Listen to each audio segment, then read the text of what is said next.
தமிழ்நாட்டிலேயே மிக குறைந்த சதவீதம் பாளையங்கோட்டை தொகுதியில் பதிவானது எப்படி? கள நிலவரத்தை நமது செய்தியாளர் வனராஜசங்கர் வழங்க கேட்கலாம்.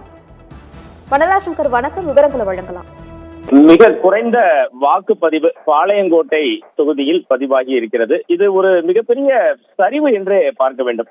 திருநெல்வேலி மாவட்டம் முழுவதும் கடைசியாக 78.06% வாக்குகள் பதிவான நிலையில் படித்தவர்கள் அதிகம் உள்ள தென்னிந்தியாவின் ஆக்ஸ்போர்ட் என்று அழைக்கப்படும் பாளையங்கோட்டையில் வெறும் 68.97% வாக்குகள் மட்டுமே பதிவாகி மிகப்பெரிய அதிர்ச்சியினை ஏற்படுத்தியுள்ளது. தேர்தல் ஆணையத்தின் சார்பில் திருநெல்வேலி மாவட்ட நிர்வாகம் பல்வேறு விழிப்புணர்வுகளை தொடர்ந்து ஏற்படுத்தியும் இந்த சதவீதம் குறைந்ததற்கான காரணம் என்ன என சத்தியம் தொலைக்காட்சி சார்பில் ஒரு விரிவான ஆய்வினை மேற்கொண்டோம். அதில் பார்த்தீர்கள் என்றால் பல்வேறு கள நிலவரங்கள் தெரிய வந்துள்ளது. முக்கியமாக பாளையங்கோட்டை தொகுதியில் 35 வார்டுகளையும் மேலப்பாளையம் போன்ற மக்கள் நெருக்கம் மிகுந்த பகுதியையும் உள்ளடக்கியது. இந்த அரசு ஊழியர்கள் அதிகம் வசிக்கும் ஒரு தொகுதி இந்த பாளையங்கோட்டை தொகுதி. மிகுந்த கல்வியில் சிறந்த விளங்கும் தொகுதியும் இதுதான். இந்த அளவுக்கு வாக்கு சதவீதம் சரிந்தது ஏன் என்பது குறித்து பல்வேறு அதிர்ச்சிகரமான காரணங்கள் முன்வைக்கப்படுகின்றன. பொதுவாக நகர்ப்புற தொகுதிகளில் மற்ற ஊரக தொகுதிகளைப் போல தேர்தலில் பொதுவாக கூறப்படும் பண பட்டுவாடா என்பது அதிக அளவில் நடைபெறுவதில்லை. இந்த தேர்தலிலும் அதே நிலை நீடித்ததை பார்க்க முடிந்தது. பாளையங்கோட்டைக்கு அருகில் உள்ள நெல்லை மற்றும் நாங்குநேரி தொகுதிகளில் பிரதான வேட்பாளர்கள் பொதுவாக பணம் விநியோகம் செய்ததாக கூறப்படும் நிலையில் பாளையங்கோட்டையில் அது போன்ற ஒரு மிகுந்த பணம் கொடுத்த கூறப்படும் விவகாரம் எதுவும் பதிவாகவில்லை. மற்ற வேட்பாளர்கள் பண விநியோகத்தில் ஒருவேளை ஆர்வம் காட்டாததால் எதிர்பார்ப்பில் ஏமாற்றம் அடைந்த ஒரு தரப்பு வாக்காளர்கள் வாக்குச்சாவடிக்கு செல்லவே ஆர்வம் காட்டவில்லையா என அரசியல் விமர்சகர்கள் தெரிவிக்கின்றனர்.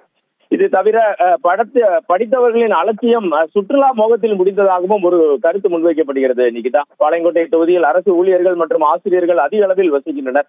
தேர்தல் நாளன்று வெயிலின் தாக்கம் கடுமையாக இருந்ததால் வரிசையில் நின்று வாக்களிக்க பலரும் முன்வரவில்லை என்பதை நம்மால் நேரடியாக பார்க்க முடிந்தது. அதைவிட முக்கியமாக தேர்தல் விடுமுறையை தொடர்ந்து வந்த விடுமுறை நாட்களுடன் இணைத்து பல்வேறு நடுத்தர வர்க்கத்தினர் குடும்பத்துடன் சுற்றுலா தலங்களுக்கு சென்று விட்டதாகவும் கூறப்பட்டது. ஜனநாயக கடமையை ஆற்றுவதை விட விடுமுறையை கொண்டாடுவதற்கு அவர்கள் முன்னுரிமை அளித்து விட்டனரோ என்ற கருத்தும் முன்வைக்கப்படுகிறது.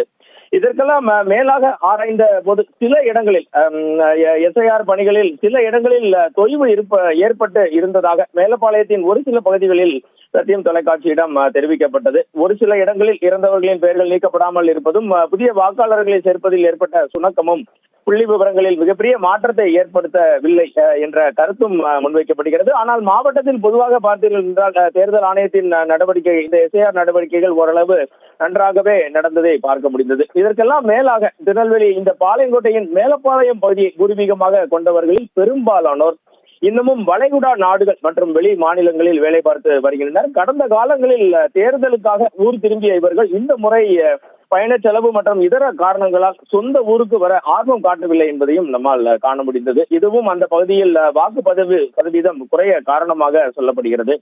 இதற்கெல்லாம் மேலாக பார்த்தீர்கள் என்றால் தொடர்ந்து ஒரே கட்சியை கடந்த 35 வருடங்களாக இதே தொகுதியில் இருக்கின்ற காரணத்தினால் ஒரு சலிப்பு இந்த பாளையங்கோட்டை தொகுதி மக்களுக்கு ஏற்பட்டதையும் நம்மால் காண முடிகிறது. எது எப்படி இருந்தாலும் வாக்குரிமை என்பது ஜனநாயகத்தின் மிகப்பெரிய ஆயுதம். ஆனால் கல்வி அறிவு பெற்றவர்கள் அதிகம் வாழும் பாளையங்கோட்டை தொகுதியிலேயே மக்கள் இந்த அளவுக்கு தேர்தலை புறக்கணித்திருப்பதை கவலை அளிக்கும் விஷயமாகவே பார்க்க வேண்டும்.